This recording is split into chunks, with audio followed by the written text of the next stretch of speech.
이 밤에 밤을 새도록 방언하고 돌아가서 이게 알파, 신사도, 신비주의, 오순절, 인터컵 모든 이단들이 이 짓거리 해버릴 거예요. 근데 아까 얘기했잖아요. 성도들이 거듭난 적이 없어지니까, 분별이 안 되니까 그쪽에 수천 명, 수만 명이 몰려와. 그런 거 한번 보면요, 참 신묘스러워. 어떤 사람은 뛰는 사람, 어떤 뒤집어진 사람, 어떤 우는 사람, 어떤 가슴을 찌는 사람, 어떤 이게 별걸 다, 별 짓거리를 다 해. 그걸 뭐라 그래? 성령이래, 그분이. 내가 소론에 그랬죠. 성령은 불 가운데도 계시지 않고, 바람 속에도 계시지 않고, 지지직에도 계시지 않고, 세밀한 음성으로 인격적으로 찾아왔다.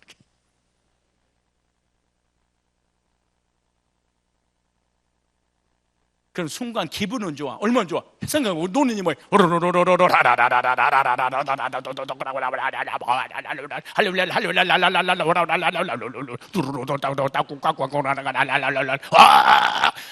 그러면 뭐라고 하죠? 성령 받으셨습니다. 할렐루야. 성령 받으셨습니다. 오늘 성령 은사가 왔습니다. 오늘 성령 세는 날입니다. 할렐루야. 이 짓거리 하면서 또 간증시켜 방언 받았다고.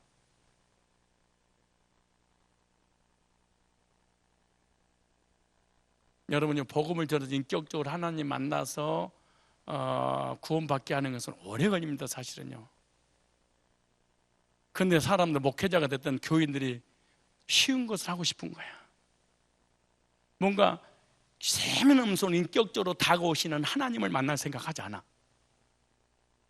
그냥 뜨거우면 되는 거야. 뜨거우면 뜨거워.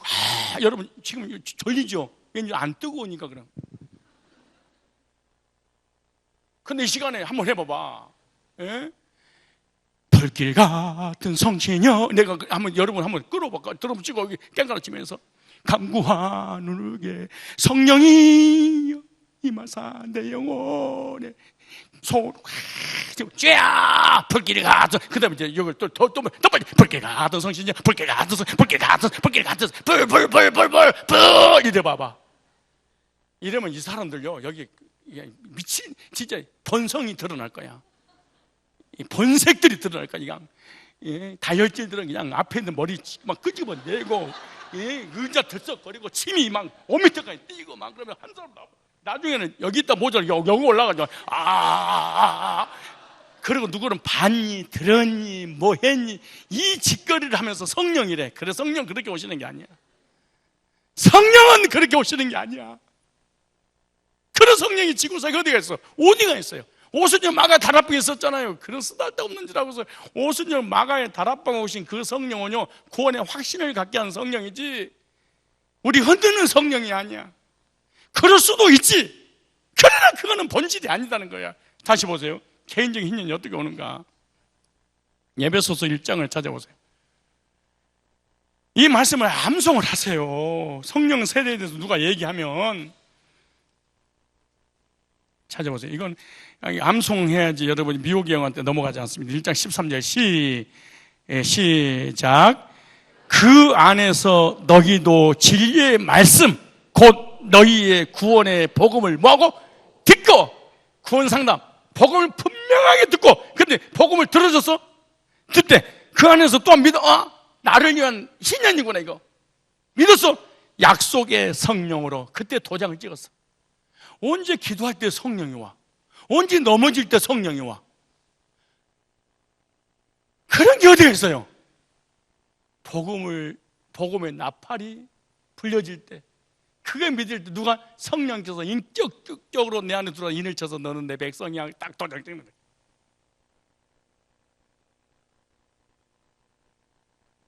내가 조금만 사기를 치려고 맘만 먹으면요 우리 교회 3,000명, 5,000명, 10,000명 될 수 있어요.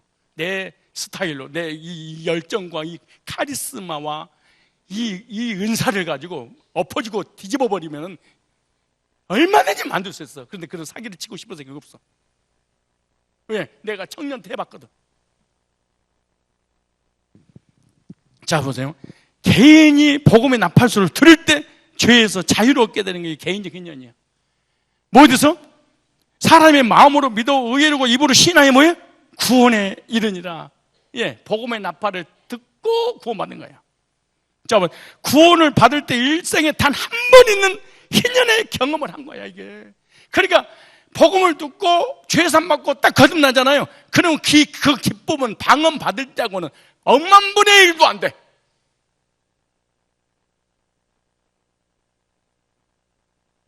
희년이니까 기쁨이잖아요. 은혜이잖아요.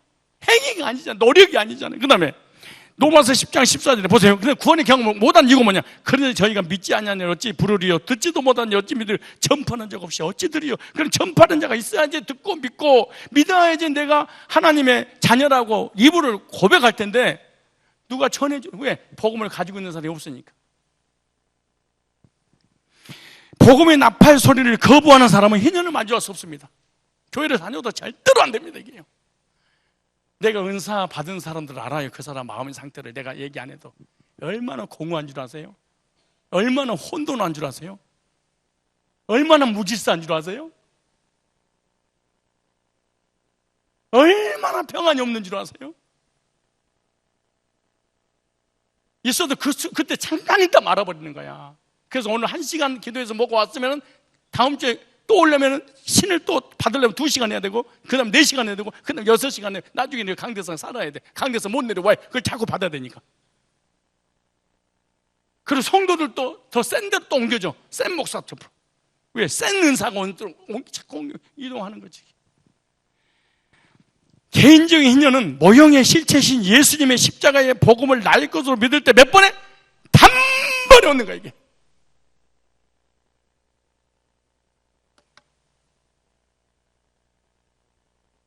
히브리서 10장 10절 한번 읽어보세요. 히브리서 10장 10절 몇 번에 얻는가? 자, 히브리서 10장 10절.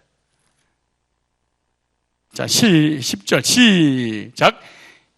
이 뜻을 조차 예수 그때의 몸을 희년을 몇 번에? 단번에 들으심으로 말미암아 우리가 거룩함을 얻었노라. 몇 번에 거룩해지는 거야? 단번에.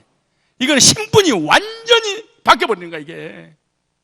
근데 은사는 상태를 바꿔주는 거고, 이 복음은, 성령은 신분을 바꿔줘. 14절. 언제까지 우리 하나님께서 나를 희년을 주셨는가? 14절 시작.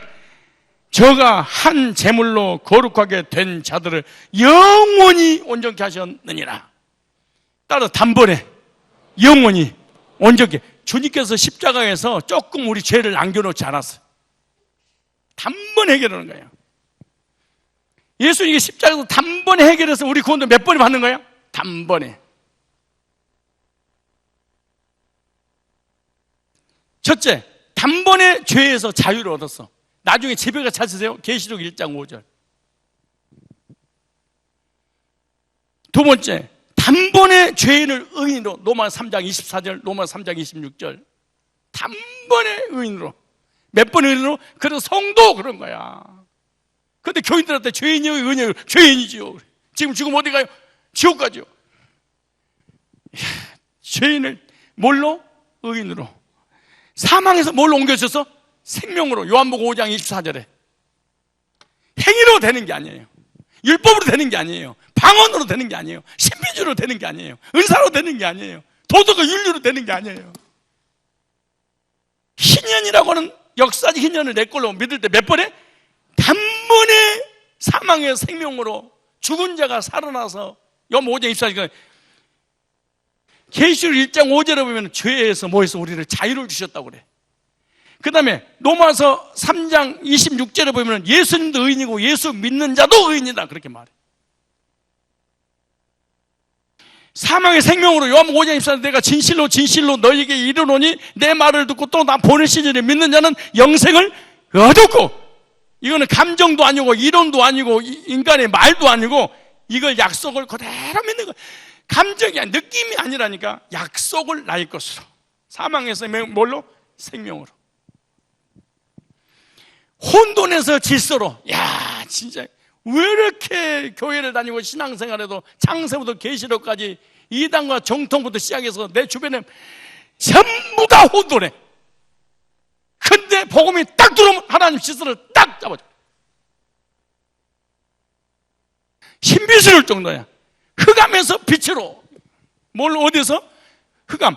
내가 어둠에 사단의 이 불안과 두려움과 공포와 저주가 나를 짓누르고 있었는데 하나님의 생명의 빛이 딱 와서 어둠을 딱 물리쳐버리는 것이. 빛이 서라시며 빛이 서고 하나님이 보시기에 좋았더라. 빛의 역사가.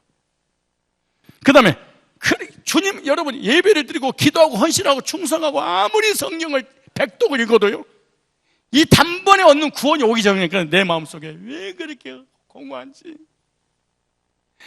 왜 그렇게 어절한지. 그래서 예수 믿는 사람이 우울증 걸리고 하는 이유가 뭔지 아세요? 이것 때문에 공허해서. 왜 술과 담배를 할 줄 알면 모세요? 공허해서 그런 거야. 공허해서 하나님이 있어라 풍성함으로. 그 예수 믿고 구원받은 사람은요, 물질, 명예, 건강, 세상과 아무것도 없어도 뭔가 가득 찬 느낌이야. 근데 세상 사람 부귀, 영화, 명예, 권력, 권세, 대통령, 할머니, 할아버지라도 뭐가 다 비어있어. 단번에 진노의 자녀가 에베소서 2장 3절인데 요한복음 1장 12절에 하나님의 자녀로 탁, 진노의 자녀, 불안, 두려움과 공포가 하나님의 자녀가 딱 들어서 사라지는 거예요. 지옥 갈 사람이 어디로? 천국 갈 사람으로. 골로새서 1장 13절로 14절에 그가 우리를 흑암의 권세에서 건져내서 그의 사랑의 아들은 나를 옮기셨으니 옮겨놔 버렸어. 옮길 것이 아니고 옮겨놓은 거예요. 그냥 신분을 바꿔버렸어 하나님. 이게 어마어마한 일입니다. 사실은 이게 엄청난 일이에요. 그 다음에 죄책에서 요한계시록 21장 마지막 절에 우리 이름이 죄책이 있었잖아요. 근데 생명책으로 바꿔. 원래 언어적 급여는 원래 생명책이 있었는데 내가 모르고 있다가 진노 가운데 살았어. 근데 복음을 듣고 내 생명책 이미 기록돼 있었었네. 그걸 깨닫는 날이 거듭난 날이죠 사실은. 그렇잖아요. 평생 동안 저주받다 살아야 되는데 축복의 사람으로 바꿔버리는 거야. 이게 몇 번에 단번에 바꿔주는 거예요. 그렇게 내 인생에 불행했었는데 뭘로? 행복한 사람으로. 행복하세요? 그리스도인이 세상 것을 가지고 행복과 불행의 기준을 잡는 것은 이거는 샤머니즘적이고 이게 토속적인 것이고 이거 기복적인 것이지 이게 신사도적인 이 죄지 진짜로 아니에요. 뭘 가지고 우리가 행복을 누리겠습니까? 이것도 몇 번이 되는 거예요? 단번에 하나님이 신분을 바꿔줄 때 다 바꿔요. 네 번째, 무슨 말이냐 이제 네 번째, 육신적 인연입니다. 이거 무슨 삶의 복을 받는 인연입니다. 오늘 우리 교회가 이게 필요합니다. 여러분의 개인에게 가정에 필요할 줄 믿습니다. 우호질적인 꾸임받지 않는 그런 은혜가 있기를 축복합니다. 육신적인 고통에서 자유를 주는 거야. 이사야서 61장 1절 7절에 주 여호와의 신이 내게 임하셔서 이는 여호와께서 내게 기름 부어서 가난한 자에게 아름다운 소식을 전하게 하려 하시며 나를 보내서 마음이 상한 자를 고치며 포로된 자에게 자유를 갇힌 자에게 노임을 전파하며 여호와의 은혜와 우리 하나님의 신원의 날을 전파하여 모든 슬픔 자를 이루하리라. 모든 것으로부터 해방, 모든 것으로부터 자유 다 해복시켜주는 거예요. 그러니까 아들이 자녀가 부모를 떠났다가 부모를 만나면 모든 것이 회복입니다. 사실은 하나님을 떠난 우리 인간이 예수님을 통해서 단번에 구원받고 하나님 앞에 돌아오면 모든 것으로부터 사실은 회복입니다. 그럼요. 이거 다 읽을 수 없어. 그 다음에 육신의 삶의 문제 해결되어서 질병, 재물 등의 고통에서도 자유를, 우리 막 뇌졸중부터 뇌암부터 여러 가지 다양한 병들 있잖아요. 근데 내가 기도해서 치료받고 자기가 기도해서 해결되는 사람 거의 우리 교회 없습니다. 거의 말씀 듣다가 해결됐지. 거의 말씀 듣다가. 왜? 인연이니까. 근데 우리는 거의 뭔가 기도해서 잡고 뺏으려고 그러지. 그게 틀렸다는 얘기가 아니야. 우선순위가 잘못됐다는 거야. 희년도 없이 그런 일이 벌어지면 큰 죄악이다 그 말이지. 하나님께서 풀어주셔야 해방될 수 있어요. 희년은 풀어주는 애야. 이사야 40장 1절 너희는 하나님이 가라서 너희는 이루어라. 내 백성을 이루어라. 너희는 정당 예루살렘 말하면 그 외치고 와라. 그 복역의 때가 끝났고 그 죄악의 싸움을 입었게가 아니라 입었느니라 그러잖아요. 모든 죄를 인하 여호와의 손에서 배나 받았느니라. 징계를 끝나고 하나님의 복역이 끝나니까 뭐예요? 축복 오는 거지. 불행했던 사람이, 그러니까 이번 집회 때 이런 역사가 실제로 일어날 줄로 저는 믿습니다. 우리 하나님 말씀 살았고 운동력 있어 좌우에 낯선 어떤 것보다도 예리하여 홍과 영과 미 고수와 간절을 찔러 쪼개 마음의 생각과 뜻을 감찰하시며 하나님 말씀은 비가 내리면 결실을 보게 하는 것처럼 하나님 말씀 한 번 선포되면 그 말씀이 성취될 때까지 하나님이 돌아오지 아니하리다 그렇게 말하죠. 이사야서요. 이게 하나님 말씀이에요. 그러니 이론적으로 교회 왔다 갔다 하지 말고 진짜로 믿어야 돼. 이게 말씀이 생명인데 말씀을 하나의 도덕적으로 윤리적으로 십계명으로 보면 안 돼. 이게 네 가지 희년 중에 나에게 필요한 희년은 무엇인가? 여러분 스스로 답을 얻으셔야 돼. 나에게 필요한 희년은 뭔가? 모형적인 년 이스라엘 백성들에게, 육신적인 년 이 땅에서 영육간에 풍성을 하시는 복. 그래서 예수님께서 영적 희년을 선포할 때 요한복음 10장 10절에 생명을 얻게 하고 더 풍성케 하려는 것이다. 생명을 얻고 더 뭐요? 풍성케, 영적으로 육신적으로 또 마음과 생각까지 다. 역사적 희년이 뭐냐? 인류의 죄를 위해 십자가에서 몇 번에? 단번에. 그 단번에 얻는 것이 누구에게? 내게, 나를 위하여. 그럼 나는 어떻게? 복음의 소식을 듣고 죄산받고 구원의 경험을 할 때 딱 한 번에. 이게 세밀한 하나님 음성으로 와야지. 넘어지고 자빠지고 깨지고 엎어지고 뜨겁냐 차갑냐 바람이 지나가냐 찬바람이냐 뜨거운 바람이냐 이거 다 내가 소실적에 다 해봤어. 저 목사 은사도 모르는 것이 그러지 마라. 그러지 마라. 그러지 마라. 나한테 그런 장난을 치면 안 돼. 다 해봤어. 그 나중에 알았어. 이야, 이게 복음 모를 때, 복음 깨닫고 나니까 우선순위가 바뀌어버려.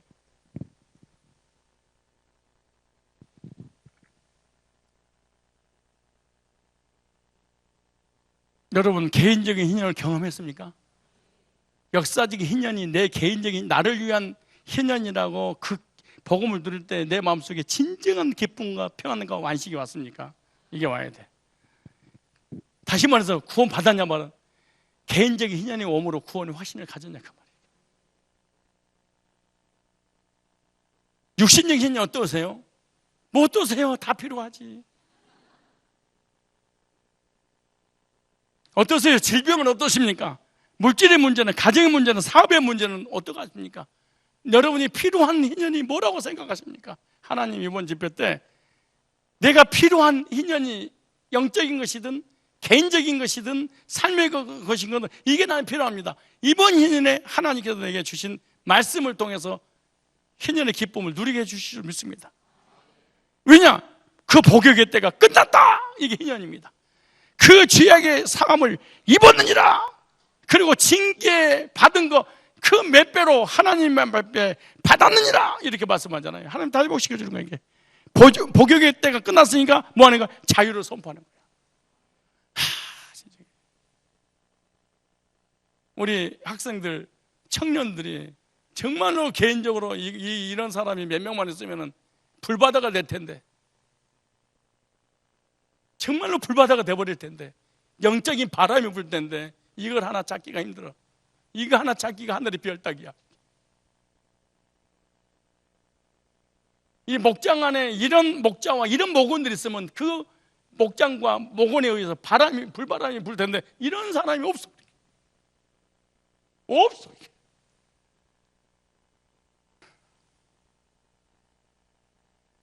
감옥 생활이 끝났다고 공포하라 이렇게 말씀하는 거예요. 이제 너희들에게 자유와 영육간의 복을 내가 배나 주겠다 이렇게 약속해 주셨어. 이게 희년이야. 모든 저주가 끝났으니까 어떡하는가? 이제 축복만 받을 거 아니냐. 희년의 방법. 내일 희년의 방법. 희년의 방법 끝나고 이어서 희년을 진짜로 맞으려면 어떻게 하는가? 지붕을 올리자. 내 신앙의 지붕을. 무슨 지붕을 올려? 신앙의 지붕을 올리면 이런 희년이 나타나는데 이 희년의 복을 누리게 하기 위해서 여러분의 신앙의 지붕을 올리게 하려고 이번 집회를 하나님께 허락하신 거예요. 내일부터 희년의 구체적인 방법을 통해서 말씀을 듣고 지붕도 영적인 지붕, 신앙의 지붕 올려서 여러분이 하나님은 못하실 것이 없습니다. 사람은 할 수 없습니다. 하나님은 하시나니 하나님 왜 못한다고 생각하세요? 하나님 우리를 만드신 창조주고 전능자고 우리 아버지입니다. 이 모든 우주 모든 만물을 구원받은 저와 여러분들 때문에 움직이고 계시는 거예요. 이번 가을 부흥성회 때 여러분의 기도 제목들이 이 말씀에 비춰서 적용시켜서 실제로 희년의 복이 임하시길 축복합니다.